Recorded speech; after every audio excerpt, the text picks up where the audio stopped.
الرفيسه بالدجاج واسهل طريقه باش يوجد لك التريد بلا تماره وما يمحنكش في التقطاع. وغنزيدك المكون اللي غيخلي المرقه ديال الرفيسه تجي خاتره ويزيدها لذه على لذه. نبداو على بركه الله. خديت كيلو ديال الدقيق الفينو ونص كيلو ديال الفورس، زدت عليه الملح، المساخن اللي تيعطيو اللون والمذاق للتريد. نجمعوا العجينه بالماء ديال الروبيني، وإلا كان البرد نسخنوه شويه، ندلكوها مزيان ونعطيوها الخاطر حتى تخفف في يدينا. ندهنوا العجينه بالزيت ونلفوها في بلاستيك غذائي ونخليوها ترتاح ساعه ونص. ملي ترتاح العجينه ندهنوا سطح العمل بالزيت ونبداو نقطعوها كويرات متوسطه ونعاودوا نخليوها ترتاح نص ساعه. ناخذوا ورق الطهي ونقطعوا على التقاده ديال المقله اللي غادي نطيبوا فيها التريد، ونبداو نسرحوا العجينه. وفي الوقت اللي المسمنه الاولى تطيب نوجدوا المسمنه الثانيه ونبقاو غاديين بهذه الطريقه حتى نوصلوا لكميه لا باس بها. ملي نحسوا بالمسمن بدا يتقال علينا في التقلاب نبداو من جديد.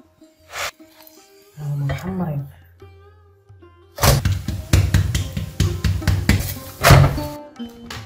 جمعت تقريبا 8 ديال المسمنات وبديت نقطعهم بهذه الطريقه اللي سريعه وتختصري بها الوقت، وخا تكون عندك كميه كبيره ديال التريد بلا تماره وضياع الوقت، وحتى الشكل ديالها تيجي جميل في المنظر. غادي نحتاجو دجاجه وفي العطريه، الملح، سكينجبير، الخرقوم، الابزار وبزاف ديال المساخن، حبات اللي هي الاوراق عقلنا مطحونه، بسيبيسه، الزعفران، السمن، ثومه وزيت البلديه. ونبداو نوجدوا التتبيله اللي غنرطبوا فيها الدجاجه باش تشرب لقامه مزيان وتجي لذيذه. ندمروا الدجاجه مزيان ونعطيوها الخاطر باش تشرب لقامه وتجي لذيذه، وندخلوا العطريه ما بين الجلده والهبره. نقطعوا البصله على جوج اشكال، مشلضه ومشنفه. المشلضه غادي نصبوا بها الدجاج باش تغمر لنا المريقه وتجي ملبيه. ناخذوا الطنجره ديالنا نديروا فيها البصله، زيت المائده، الدجاجه، وما نضيعوش لقامه اللي شايطه. نديروها فوق العافيه ونخليوها تشحر.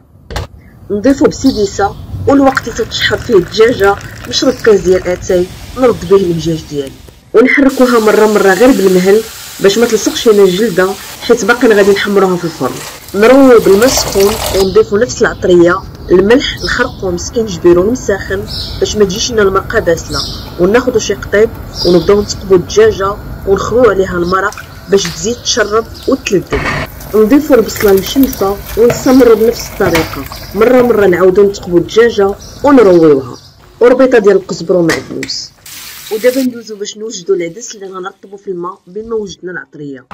نغليو ونحيدوا منه الرغوه، نضيفوا شويه من المرق الرفيسه، الملح، الابزار، القزبر يابس، المساخن، الخرقوم، ربيطه ديال القزبر ومعدنوس، ثومه، مطيشه محكوكه، زيت البلديه وزيت المائده وكركوبه ديال الثومه.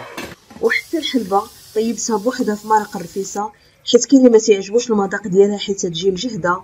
بارك علينا غير المساخن اللي مكثرين، ولكن الصراحه الرفيسه هي المساخن اولا لا. ندوزو دابا باش نوجدو البصله معسله.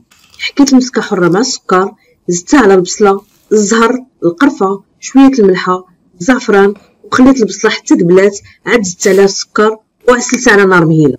وجدت كاشة ديال الكبده على شكل كاب كيك، قطعت الكبده بالمقص، زدت عليها الملحه، سكينجبير، الابزار، القزبر يابس، المساخن، المعدنوس طري، شويه السمن، ثومه. عجنت كلشي، دهنت الكويقطات ودخلتهم للفرن حتى شدات الكبده في راسها باش ما تطلقش الماء. عاد ضفت عليها البيض وعاود دخلتها تكمل الطياب.